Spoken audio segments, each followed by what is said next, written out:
The RO chaos of trauma, and why you feel lost in life. Life has a strange way of breaking you long before you even realize you're broken. You grow up thinking the pain you carry is normal, that your confusion is just a phase, that feeling empty inside is something everyone goes through. But deep down, you know something is missing, something important.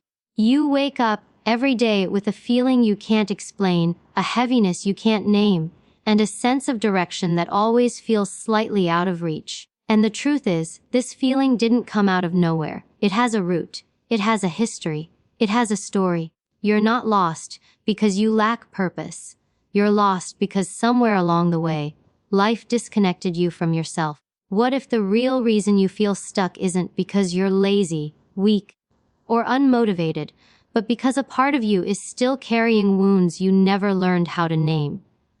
What if the voice that tells you you're not enough, the anxiety that keeps you frozen, the confusion about who you are, what if all of it is the echo of old pain you were forced to bury just to survive? This video will take you to the very core of that hidden pain. Because trauma is not just the chaos you remember. It's the silence you never questioned. It's the emotional needs that were ignored. It's the version of you that had to disappear so others could be comfortable. And today, we're going to talk about why that version of you still feels lost, still feels scared, and still feels unseen. If you've ever felt like you're wandering through life without a map, if you've ever felt like you're living but not really alive, if you've ever wondered why healing feels so hard, this is the moment everything begins to make sense. Stay with me. What you're about to hear will help you understand not just your trauma, but yourself. The hidden origins of trauma. Why your pain runs deeper than you think. Trauma is not just the event that broke you. It's everything that happened inside you when you had no choice but to survive. For most people, trauma begins long before they ever recognize it. It starts quietly, subtly, usually in childhood, in moments that didn't look like trauma at all. It grows in the silence of unasked questions, in the tension of unspoken emotions, in the spaces where your needs went unseen and your feelings went unheard. You learn early that love has conditions. You learn that to belong, you have to shrink. You learn that being yourself is either too much or not enough. And without even noticing, you begin abandoning your own truth just to stay connected to the people you depended on. This is where the deepest wound begins, not with chaos, but with self-betrayal born from necessity. What nobody tells you is that trauma is not only the pain others create in your life, it's also the identity you lose in the process of trying to protect yourself. As children, we survive by adapting. If the environment is unstable, we learn hypervigilance. If affection is unpredictable, we learn to perform. If our emotions inconvenience others, we learn suppression. These survival responses become the blueprint of our adulthood, shaping how we think, how we love, and how we exist in the world. Many people walk around not understanding why they feel disconnected, anxious, or unfulfilled. They look at their lives and think something is wrong with them, when in reality, their inner world is still stuck in survival mode. When your nervous system grows up in an environment of emotional threat, whether it's criticism, neglect, pressure, or lack of safety, it keeps firing alarms long after the danger has passed. This is why you may find it hard to trust people, why you overthink every decision, why you feel guilty for saying no, or why you keep attracting people who hurt you.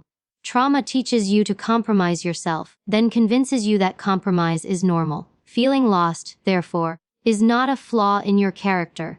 It is the learned response of someone who has never been taught to feel safe within themselves. One of the root causes of trauma is emotional neglect, a wound that rarely gets recognized because it is quiet, invisible, and often unintentional. Emotional neglect happens when your inner world was never acknowledged, mirrored, or respected. It happens when your feelings were met with, "Stop being dramatic. You're too sensitive," or "Don't make everything about you." Over time, you internalize the belief that your emotions are a burden and your needs don't matter. As an adult, this becomes the voice inside your head that tells you to keep quiet, don't cry, don't ask, don't bother anyone. You learn to question your instincts, doubt your perceptions, and mistrust your emotional reality. This disconnect is one of the main reasons people feel lost in life. They are disconnected from their own internal compass. When you grow up without emotional validation, you spend your entire adulthood searching for clarity outside yourself because you never learned how to find it within. You become dependent on others for direction, approval, and identity, because no one ever taught you that you were allowed to define those things for yourself. Another profound root of trauma is inherited pain, patterns passed down from parents who never healed their own wounds. Trauma is often generational. It travels through families not just through actions, but through silence, beliefs, fears, expectations, and emotional habits. You may be carrying stories that never belonged to you. Perhaps you inherited a fear of failure from a parent who lived with constant criticism. Or maybe you inherited emotional numbness from someone who was never taught how to express love. You might be reenacting patterns you don't understand, choosing unavailable partners, sabotaging your own success, feeling guilty for wanting independence, or suppressing your emotions because vulnerability was never modeled for you. These inherited emotional codes shape your identity before you even develop one of your own. Feeling lost, therefore, doesn't mean you lack direction. It means you've been living under the weight of emotional patterns that were never yours to carry. Another forgotten aspect of trauma is the fragmentation of the self. When something painful happens and you don't have the tools to process it, your mind protects you by splitting off the part of you that felt helpless, scared, hurt, or ashamed. That version of you doesn't disappear, it simply goes silent. Healing becomes difficult because you're trying to build a life while pieces of you remain frozen in the past. You may be an adult externally, but internally, parts of you are still fighting to be seen, heard, and understood. The lost feeling you carry is often a sign that your inner child, the emotional part of you that was wounded, still believes you are unworthy, unsafe, or unlovable. You spend years climbing towards success, relationships, achievements, or self-improvement, yet something inside remains unsatisfied. That something is the unhealed version of you waiting for recognition. Until you turn inward and address that part of you, no accomplishment will feel enough, no relationship will feel fulfilling, and no amount of external validation will fill the inner void. Trauma also distorts identity by teaching you that love and acceptance must be earned instead of inherent. When you grow up in environments where affection is conditional, you spend adulthood trying to prove your worth through overworking, overgiving, or overachieving. The need to be perfect, the fear of disappointing others, the urge to please everyone around you. These are not personality traits. These are trauma responses. They come from a subconscious belief that love must be negotiated through performance. Feeling lost becomes inevitable when your entire life has been spent trying to meet expectations that were never meant for you. You end up living a life designed by fear, not by authenticity.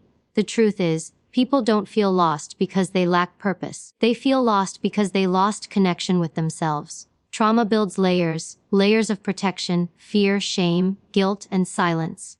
Beneath those layers exists the real you, the one who is buried to survive. The journey to healing is not about becoming someone new. It is about returning to someone ancient within you, the self that existed before life taught you to doubt your worth. This version of you is still waiting, still reachable. How trauma shapes your identity, the silent programming you never noticed. Trauma does not just wound you. It rewires you. It reshapes how you see yourself, how you relate to the world, and how you move through life in ways most people never recognize. The most dangerous impact of trauma is not the memory of the pain, but the identity that forms around it. You begin to define yourself by the very wounds you never had the chance to fully understand. From early childhood, your nervous system learns patterns of survival before it learns patterns of living, and those patterns eventually become your personality. The truth most people don't realize is this: you did not become who you are by choice. You became who you needed to be to survive the environment you were in. And now, as an adult, you are trying to live, love, and succeed with a blueprint designed for danger, not for peace. When you grow up in an environment where love is unpredictable, inconsistent, or conditional, you learn to become hyper, attuned to other people's emotions. You read their tone, their silence, their shifts in energy as if your life depends on it, because at one point, it did. What starts as emotional survival eventually becomes your identity. You become the peacemaker, the fixer, the caretaker, the one who adjusts to fit every situation.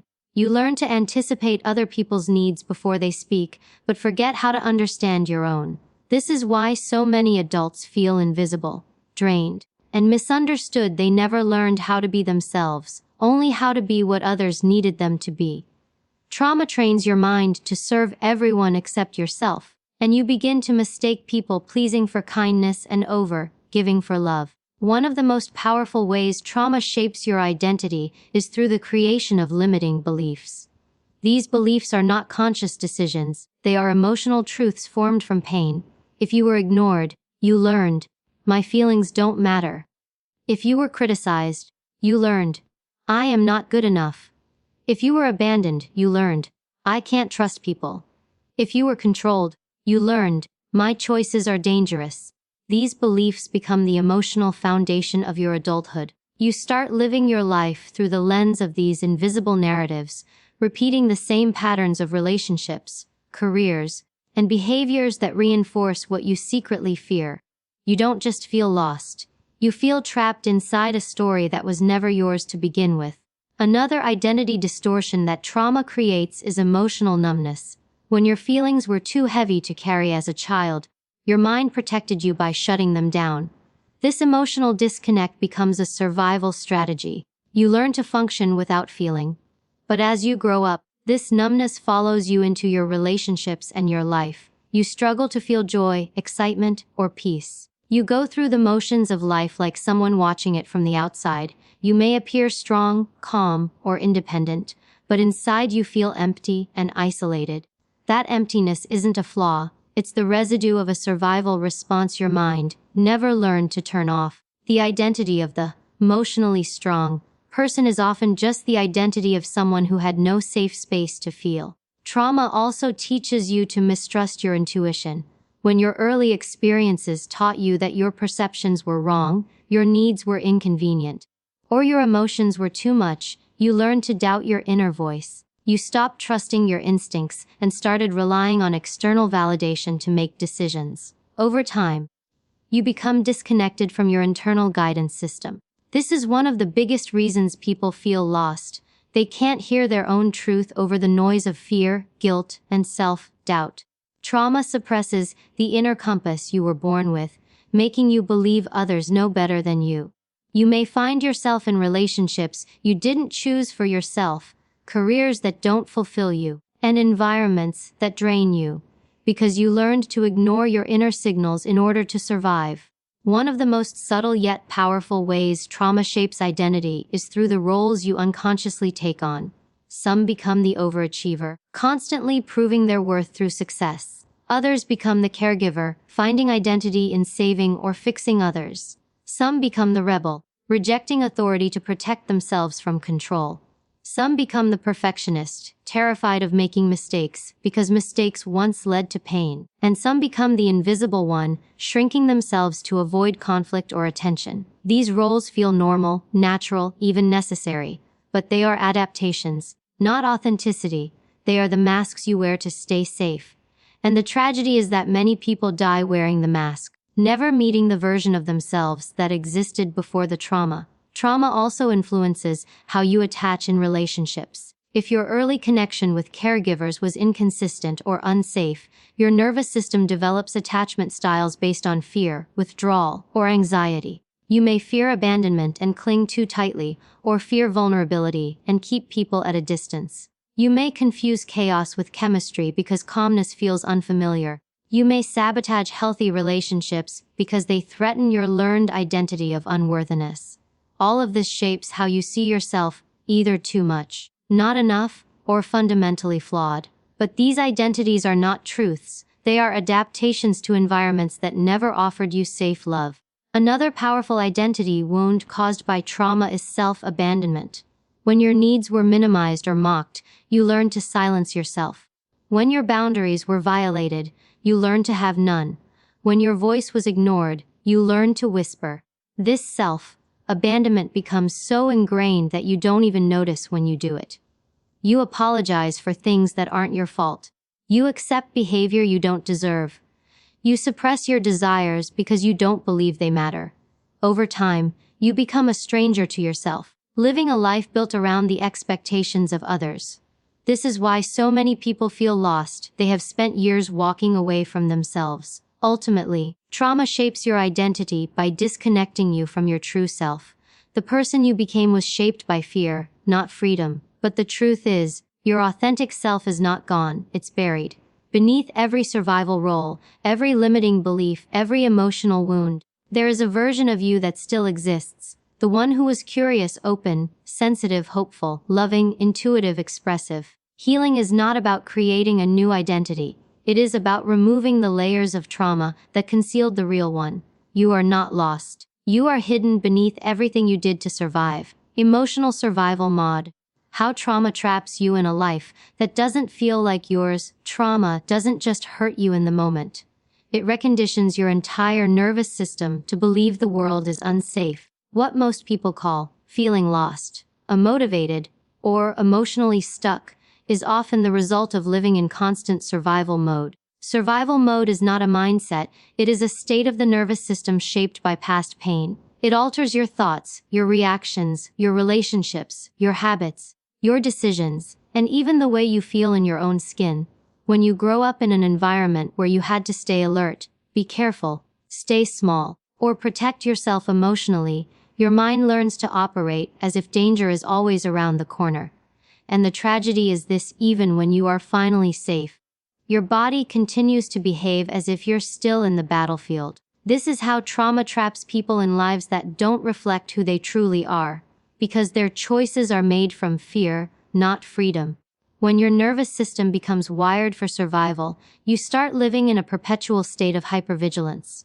Your mind scans everything: people's tones, facial expressions, silence, shifts of energy, or even small changes in routine. You react not to what is happening, but to what might happen. And since your body is still bracing for the worst, you often find yourself overstressed, exhausted, or overwhelmed by things that others handle with ease. Hypervigilance makes it difficult to enjoy peace because peace feels foreign. It makes it difficult to trust love because love feels unpredictable. It makes it difficult to rest because rest feels unsafe. You begin to live in the future, imagining every possible threat, as a way to survive your past.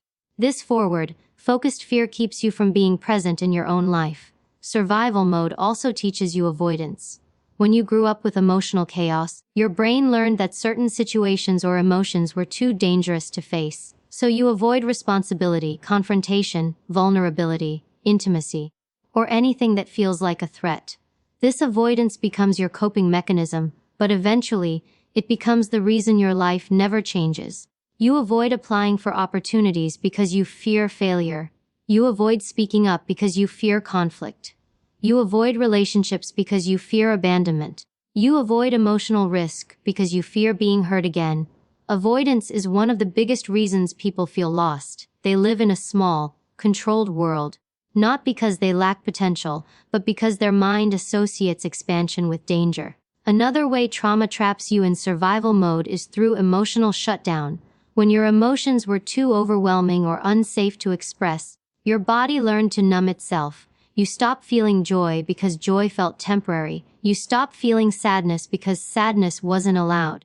You stopped feeling anger because anger wasn't safe. Over time, you lose connection to your emotional landscape. You don't know what you want. You don't know what you feel. You don't know who you are.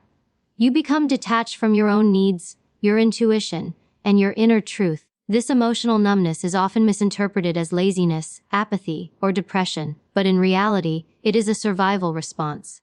You're not broken. You're protecting yourself from emotions that were too heavy to carry alone. Survival mode also creates overthinking, one of the most exhausting symptoms of trauma. When you didn't feel safe in childhood, you learned to analyze everything. You dissect conversations, decisions, relationships, and even your own feelings. You try to predict every outcome, anticipate every problem, and prepare for every disappointment. Overthinking becomes your shield, but it also becomes your prison. It keeps you stuck between past pain and future fear, unable to fully experience the present. You become mentally exhausted, emotionally drained, and physically tense. Your mind never shuts off because, on some level, it believes its vigilance is the only thing keeping you safe. Another trap of trauma-based survival mode is self-sabotage. Many people don't realize that self-sabotage is not a sign of weakness. It's a deeply conditioned response to fear. When good things come your way, your nervous system panics because it has been trained to expect the worst. So you push away healthy relationships, procrastinate on opportunities, or undermine your own progress. You do this not because you don't want happiness, but because happiness feels unfamiliar. Your system interprets unfamiliarity as danger. You sabotage good things because you don't trust the ground beneath you. Survival mode convinces you that disappointment is safer than hope. Control is another coping mechanism shaped by trauma. When your early world was unpredictable or painful, you learned that the only way to feel safe was to control everything. Your emotions, your environment, your relationships, your outcomes. You become overly responsible, overly careful, overly self-critical. You fear losing control because losing control once led to pain. But this rigid need for control keeps you from experiencing life fully. It makes you anxious, tense, and disconnected from spontaneity. You fear mistakes, change, and uncertainty, even though those things are part of being human. Control gives you the illusion of safety but steals the possibility of growth. People stuck in survival mode also struggle with self-worth. When your earliest experiences taught you that love was conditional or inconsistent, you learned that your worth depended on your performance, your compliance, or your ability to please others. You developed a self-worth that fluctuates based on external validation. You feel good only when others approve of you. You feel valuable only when you are useful. You feel lovable only when you meet expectations. Survival mode convinces you that you must earn what should be freely given. It teaches you to work harder, care more, give more, and sacrifice more, only to feel empty at the end of the day. One of the most heartbreaking effects of survival mode is that it steals your capacity to dream. When your mind is always focused on getting through the day, you lose sight of the future. Your goals become small because safety feels more important than fulfillment. You stop believing in possibilities because possibilities require vulnerability. You stop imagining a better life because hope feels dangerous. This is why many people feel lost. They've been surviving for so long that they no longer remember how to live. Ultimately, trauma traps you in a version of yourself that was created out of fear, not choice. But here's the truth: you are not who you became to survive. That version of you was a protector, not your true identity. The real you, the one beneath the fear, beneath the numbness, beneath the overthinking, still exists. Healing is not about forcing yourself to change. It's about teaching your nervous system that it is finally safe. Once your body stops reliving the past, your mind becomes free to imagine a future. And that is the beginning of reclaiming a life that feels like yours again. The inner child wound. The forgotten self that still controls your life. One of the most powerful yet overlooked causes of feeling lost in life is the silent wound carried by your inner child, the emotional part of you that never received what it needed to grow, trust, feel safe, or belong. The inner child is not a metaphor. It's a very real psychological and emotional blueprint shaped during your earliest years. It holds your first experiences of love, fear, rejection, confusion, and vulnerability. And when those early experiences were painful, inconsistent, dismissive, or chaotic, a part of you gets stuck there, frozen in time, silently influencing your thoughts, fears, relationships, and self-worth. You might be an adult on the outside, but internally, the child within you is still trying to make sense of wounds it never got the chance to heal. That is why so many people feel lost. They are living life guided by a version of themselves that was emotionally hurt, misunderstood, or abandoned. Your inner child carries every emotional memory you were too young to articulate. The fear you felt when love was withdrawn. The confusion when you were blamed for things you didn't understand. The sadness you swallowed because crying wasn't allowed. The guilt you carried for wanting attention. The shame you felt when you believed you were too much or not enough. These wounds shape your adult identity in ways you don't notice. When you fear confrontation, it's the child in you avoiding punishment. When you overextend yourself to be liked, it's the child in you seeking approval. When you shut down emotionally in relationships, it's the child in you protecting itself from being hurt again. The inner child never forgets. It simply waits, hoping the adult you will one day return to rescue the version of you that had no one. One of the deepest wounds of the inner child is the experience of emotional neglect. Many people think trauma is defined by physical harm or chaotic events, but the most silently damaging trauma is growing up in a home where your feelings were not nurtured. When you were told to stop crying, toughen up, or don't be dramatic, your nervous system learned that emotions are unsafe, so you began to suppress them, push them down, or numb them. As an adult, this creates emotional disconnect. You don't know what you feel, what you want, or what you need. You live in a constant state of confusion, unable to access your inner voice because it was silenced so early. This emotional detachment becomes one of the core reasons you feel lost. You were never allowed to form a relationship with your truest self. Another wound carried by the inner child is abandonment. Abandonment does not always mean someone physically left. It often means your emotional needs were ignored, dismissed, or unmet. When your caregivers were unavailable, distracted, unpredictable, or inconsistent, the child within you learned that love is unreliable. This creates adults who cling tightly, fear rejection, or avoid intimacy altogether.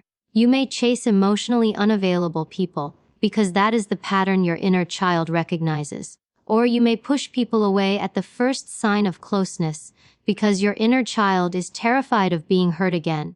Abandonment wounds create emotional templates that repeat themselves until they are healed. A major part of the inner child's pain comes from developing false beliefs about yourself. Children don't think in logic, they think in emotion. If something painful happened, they assume it's their fault. If they were ignored, they assume they're unimportant. If they were yelled at, they assume they're bad. If their needs weren't met, they assume they're undeserving. These subconscious beliefs shape your entire adult worldview. You may feel unworthy of success, unworthy of love, or unworthy of happiness, not because you are, but because a younger version of you created these beliefs in moments of emotional pain. These beliefs were survival strategies, not truths. Yet they still run your life, making you feel lost and disconnected from your potential. The inner child also carries perfectionism. When love came with conditions, good grades, good behavior, being quiet, being helpful, you learned that your worth depends on performance. As an adult, you may push yourself relentlessly, striving for flawlessness not because you want success, but because you fear failure. Perfectionism is not a desire to be perfect, it is a fear of being punished. It is the wounded child inside you, desperately trying to avoid the disapproval that once hurt so deeply. You become exhausted trying to meet expectations that were never your own. You feel lost because your life has become a performance, not a reflection of your true identity. Another inner child wound is the inability to set boundaries. When you were young, you had no control over your environment. You couldn't say no, couldn't protect yourself, couldn't remove yourself from harmful situations. So as an adult, you struggle with boundaries because your inner child still feels powerless. You allow things you don't want. You tolerate disrespect. You prioritize others over yourself. You apologize excessively. You fear speaking up. This powerlessness keeps you lost because you've never learned to choose yourself. Your inner child learned to survive by staying silent, and now silence has become your default response. Even when you're hurting. One of the most heartbreaking effects of inner child wounds is self-abandonment. You abandon your needs, desires, dreams, and emotions because at some point expressing them caused pain. You dismiss your own feelings before others can. You sacrifice your well-being just to avoid conflict. You stay in situations that hurt you because you've been conditioned to believe that your discomfort is normal. Self-abandonment is the adult expression of childhood conditioning. You lose yourself not because you're weak, but because your younger self was never given permission to exist. But here is the truth: the inner child doesn't need perfection. It doesn't need you to rewrite the past. It doesn't need you to become someone else. It needs one thing: your presence. It needs to know that the adult you is finally here, that the pain is seen, that the feelings are allowed, that the needs matter, that the silence is over. Healing the inner child is not about going back, it's about going inward. It's about creating the safety, love, and acceptance you didn't receive when you needed it most. When your inner child feels safe, your adult self becomes free, free to feel, free to love, free to choose, free to grow, free to live a life that finally feels like yours. This is why you feel lost. The child inside you is still waiting for the love that never came. And the moment you turn toward that forgotten self, your entire life begins to change. Reconnecting with your true self, the path back from feeling lost. There comes a point in life where you stop running, stop pretending, stop performing, and finally begin to hear the quiet whisper inside you asking for home. That whisper comes from your true self, the version of you that existed before people told you who you should be, before trauma shaped your identity, before fear taught you to shrink, and before life pushed you into survival mode. Reconnecting with your true self is not a spiritual idea. It is a psychological and emotional necessity. Feeling lost is not a sign that you don't have a purpose. It is a sign that you have become disconnected from who you truly are. Every time you ignore your intuition, silence your emotions, betray your needs, or conform to someone else's expectations, you drift a little further away from your authentic self.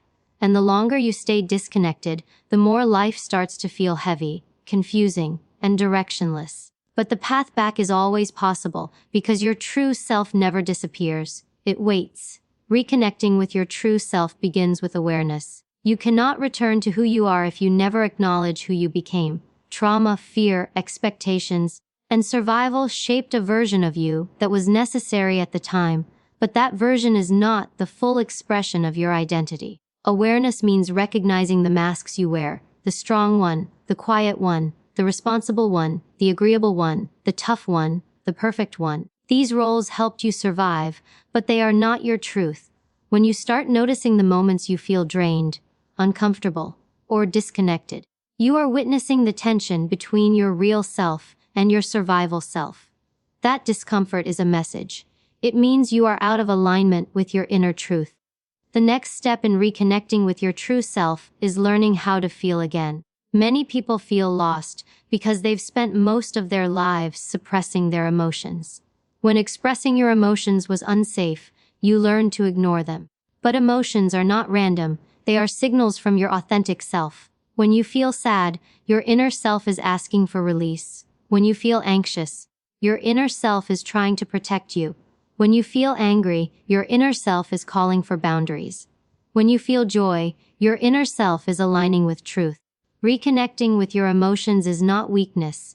It is remembering the language of your soul. The more you allow yourself to feel, the clearer your inner direction becomes. Reconnecting also requires solitude, not isolation, but intentional quietness. When you are constantly surrounded by noise, opinions, and distractions, you lose connection with your inner voice. You begin to confuse other people's expectations with your own desires. Solitude allows you to hear what your soul has been trying to tell you. It gives you space to ask questions you've ignored for years. What do I want? What do I value? What brings me peace? What drains my energy? Who am I when no one is looking? These questions are not simple. They are confrontations with the truth, and the truth will always guide you back home. Another essential piece of returning to your authentic self is honoring your needs. Many people feel lost because they were raised to believe their needs were inconvenient or unimportant. They learn to survive by meeting everyone else's needs while abandoning their own. But your needs are not burdens, they are guideposts. Your need for rest, love, respect, boundaries, expression, independence, closeness, or space are not flaws, they are clues to your alignment. When you begin honoring your needs without guilt, you reclaim the part of you that was silenced. You stop abandoning yourself for acceptance. You stop apologizing for being human. You start recognizing your worth. Reconnecting with your true self also requires boundaries. Without boundaries, you are a shape that others mold. With boundaries, you become a shape formed by your own truth. Boundaries protect your energy, your peace, your identity, and your emotional world. They are not walls, they are filters. They allow in what aligns with your truth and keep out what violates your well-being. Many people feel lost because they live in environments that suffocate their authenticity. The moment you start enforcing boundaries, you shift from surviving your life to shaping it. You stop letting people walk over your spirit. You stop confusing self-sacrifice with love. You finally create a life where your true self can breathe. Another profound step in this journey is listening to your intuition. Your intuition is the voice of your inner truth. It has been speaking to you your entire life, warning you, guiding you, pulling you toward alignment. But trauma and conditioning taught you to doubt it. Reconnecting requires learning to trust your inner compass even when your mind is afraid. Intuition won't scream, it whispers, it nudges. It feels like a quiet knowing, and every time you honor it, you strengthen your connection to yourself. When you follow intuition, you stop chasing validation and start following destiny. Finally, and perhaps most importantly, you reconnect with your true self by forgiving yourself. Forgiving yourself for the years you spent hiding, for the times you betrayed your own needs, for the moments you settled for less because you didn't know better, for the relationships you stayed in longer than you should have, for the dreams you abandoned, for the boundaries you never set, for the pain you carried. You forgive yourself not because you failed, but because you survived. You did what you needed to do with the knowledge, strength, and resources you had at the time. Self-forgiveness is what frees you from the past so you can step into the person you were always meant to become. Reconnecting with your true self is not a dramatic transformation. It is a gentle remembering. It is returning to the parts of you that were buried: your curiosity, your joy, your sensitivity, your passion, your confidence, your creativity, your voice. It is choosing to live from truth rather than fear. It is choosing alignment over approval. It is choosing authenticity over survival. And once you begin this journey, you realize something powerful. You were never truly lost. You were simply living as a version of yourself shaped by pain, not purpose. Your true self has been waiting, patiently, quietly, lovingly, for the day you would return.